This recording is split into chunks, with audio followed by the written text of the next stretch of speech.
The June 2026 release of SpreadsheetWeb is all about visual content and document output. 3 major updates: a new simplified way to add charts to your pages, a more visual page design experience, and new options for controlling how merged print documents come together. Let's walk through each one. The first update is simple label charts. Up to now, adding a chart meant working through a long list of chart properties. This release lets you drop a chart directly into simple label content with minimal setup. Inside a simple label, you open the element menu and insert a chart block. From there, you point it at a named range in your spreadsheet, pick a category field for the x-axis, and select which value fields to plot. The chart renders right inside the page, sitting naturally alongside your tables, text, and other content.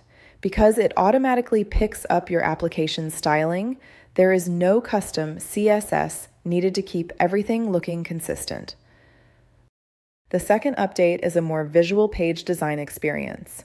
When you go to edit or create a page, the page settings screen now includes a representational preview on the right side that updates as you make changes, so you can see how your page will come together instead of guessing. This release also adds page-level gutter settings. You now have separate horizontal and vertical page spacing controls. As you adjust them, the preview reflects the spacing immediately. The navigation settings work the same way. Switch the navigation bar orientation, and the preview redraws to show exactly how it will look. The whole flow has been cleaned up as part of the V2 wizard experience, so moving from a blank page to a finished design takes less back and forth and far less guesswork. The third feature is a set of new print document merge options, and this is a big one for anyone who builds documents from more than one template. Let's start with page layout. Here we are merging 2 Word templates into one document.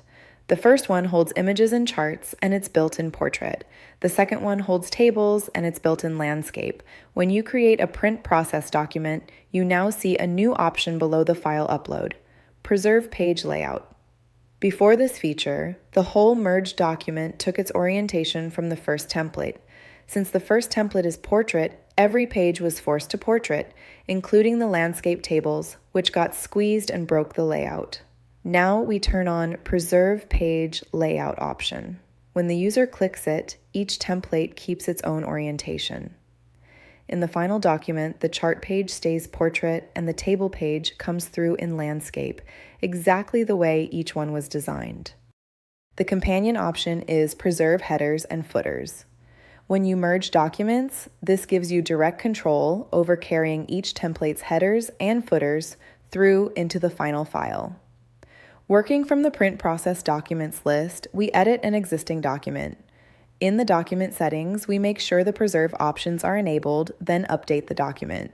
When the user triggers the print button in the application, the merged document comes out with the headers and footers intact on every section.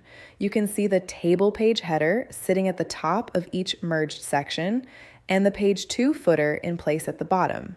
For applications that assemble reports, contracts, or proposals from several templates, this keeps multi-section documents looking exactly the way they were designed. That is everything in the June 2026 release. Simple label charts for dropping data visualizations straight into your content, a more visual page design experience with live previews and gutter controls, and new print merge options that preserve page layout, headers, and footers across multi-section documents.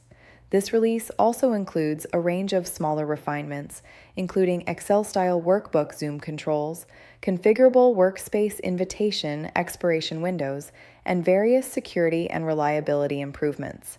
The full release notes are linked in the description, along with the SpreadsheetWeb Help Center if you want to go deeper on any of these features. SpreadsheetWeb, where Excel meets web apps.